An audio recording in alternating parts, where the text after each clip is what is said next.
that our lovely lush poinciana, which was looking rather dead at the end of last summer, has come good, and lots of little baby poincianas are starting to spring up everywhere. So the girls are taking the opportunity to see if we can pot them and grow them. So we've got half a dozen of them just springing up anywhere in the ground.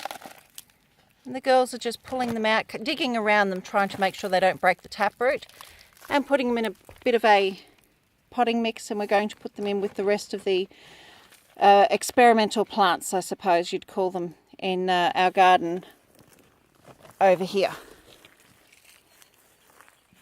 So over here is where we've sort of just thrown a few things into a garden. Anything that we come along and find people have given us, or we've found them half dead in the shop, and we've just thrown them into pots and put them over here. Hopefully they'll survive. We've got the beans that are at the end of the season, which are dying off.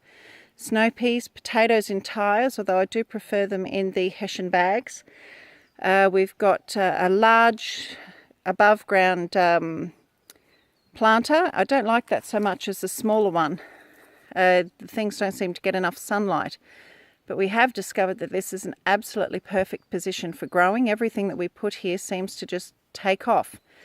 Especially the capsicum and the chili plants. So we've got a few that have survived and a few that we've managed to kill. We're going to convert this whole area here into a fenced garden, and that dilapidated little shack over to the left of the screen we're going to convert into a seedling area. Put a bit of shade cloth around it and a bit more of a roof on it. The reason we're choosing to fence, we were going to go with a food forest, but the one that we started is getting completely and utterly decimated by the local wallabies, kangaroos, kangaroo rats, possums. We have so much wildlife here, and they're really enjoying our garden. So we're going to have to try and shut them out so that we can feed ourselves. This is the garden we originally wanted to start as a food forest. So we put in lots of different things. We've got raspberry over here, which actually loves it. That thing was a twig when we first put it in there. We've got tomatoes underneath the stakes. They're not dying, but they're not growing either. It might have something to do with the fact that it's winter. Can't quite see them there. I'll try and get a bit closer in a minute. And further out we put capsicum, sweet potato, and pumpkin and watermelon in. So we also put snow peas and beans in. Now we've discovered that the tomatoes, raspberries, pumpkins love it. Absolutely love it. The tomatoes need to grow a bit more.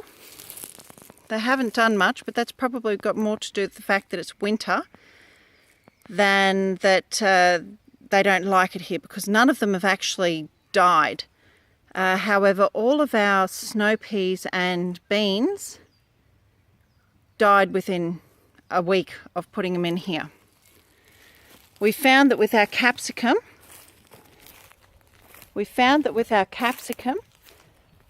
they were doing really well. But every time we got out here, someone had been eating all the leaves off our capsicum. So someone really likes capsicum. And we've lost, this is the remnants of about 50 capsicum plants. We also put in some sweet potato. They died off a fair bit, but they're just starting to come back. Maybe that's seasonal. I don't know much about gardening yet. It's all a bit of trial and error we're learning.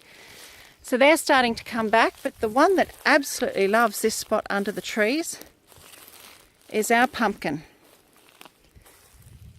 We planted that as a seed about 3 months ago, and this is what it looks like now.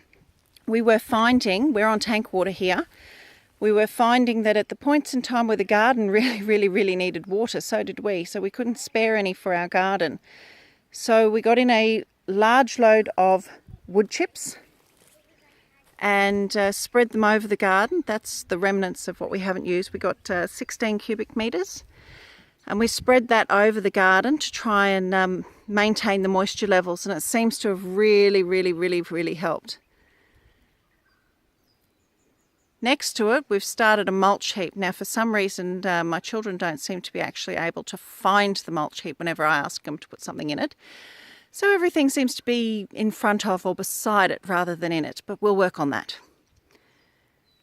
So we put that up in what used to be the old toilet and shower area for the original house on the property.